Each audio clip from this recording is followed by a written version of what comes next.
Donc Didier, là c'est un Newland T7040. Hein. Oui, tout à fait. Tu as un petit souci de liquide de refroidissement moteur, c'est ça?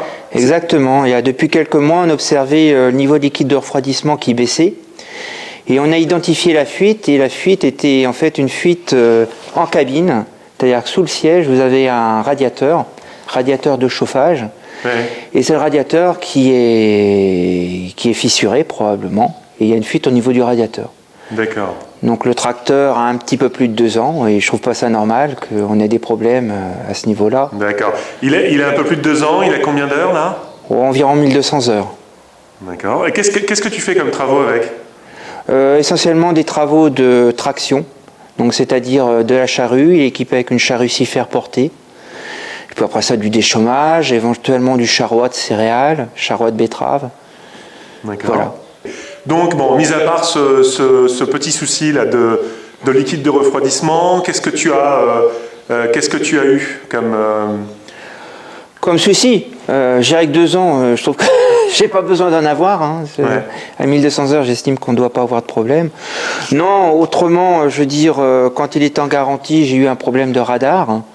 Le radar a dû être changé parce qu'il entraînait un problème d'enclenchement de point avant. Ouais, il s'affolait, il montait dans les vitesses, voilà. Il t'indiquait une vitesse fausse et très haute, c'est ça? Voilà, exactement. Et donc les automatismes après étaient... ne fonctionnait plus. Ça veut dire que ça désenclenchait le point avant et ça désenclenchait le crabotage, le blocage de différentiel. Quels sont les avis positifs pour toi sur ce Newland T7040? Les avis positifs,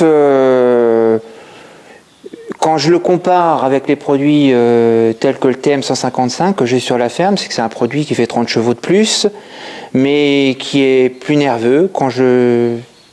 C'est un tracteur qui me convient, je veux dire, en termes de traction, il entraîne bien ses 6 fers, il les supporte bien, ça va bien. Par contre, il consomme plus, c'est normal. Ouais. Tu as un pont avant super steer? Oui, j'ai un pont avant super steer. Tu es content de ça? Moi, personnellement, en termes d'utilisation, je trouve que c'est très bien. Parce que ça permet, notamment au niveau des déchômages, de ne pas reculer. Hein. Je veux dire, quand on est en bout de champ, on fait directement le tour et on repart.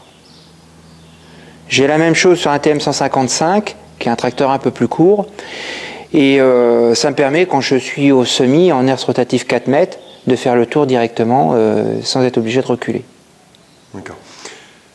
Donc en cabine, tu as la première génération, je dirais, ce n'est pas la cabine avec l'accoudoir Sidewinder 2, c'est une cabine, je dirais, la cabine classique. Est-ce que tu es content du confort en cabine? Sincèrement, je suis assez déçu par rapport à la série TM, parce que dans la série TM, je trouvais qu'il y avait un bon agencement.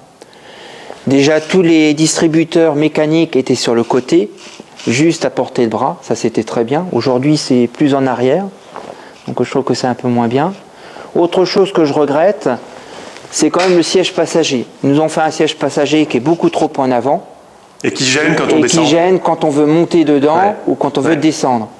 Autre chose, ils nous ont mis un siège en moquette, je veux dire on est en agriculture, et les sièges type TM qui étaient en substance synthétique type plutôt plastique étaient beaucoup plus facilement lavables.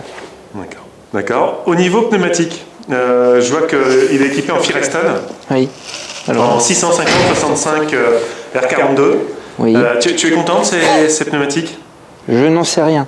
C'est-à-dire que j'en suis content aujourd'hui en termes de traction, ça a une bonne adhérence. Après ça, est-ce que j'en suis content à long terme? Je n'en sais rien. Sachant qu'actuellement, j'ai un problème de fuite sur un pneu et je ne sais pas d'où ça vient. Je veux dire, je suis allé chez le réparateur de pneus la semaine dernière. On a démonté le pneu, on n'a pas trouvé de fuite et le problème, c'est qu'on a une fuite lente. Alors d'où est-ce que ça vient? Est-ce que c'est pas la jante? On ne sait pas. D'accord. Donc je ne veux pas critiquer, je ne sais pas.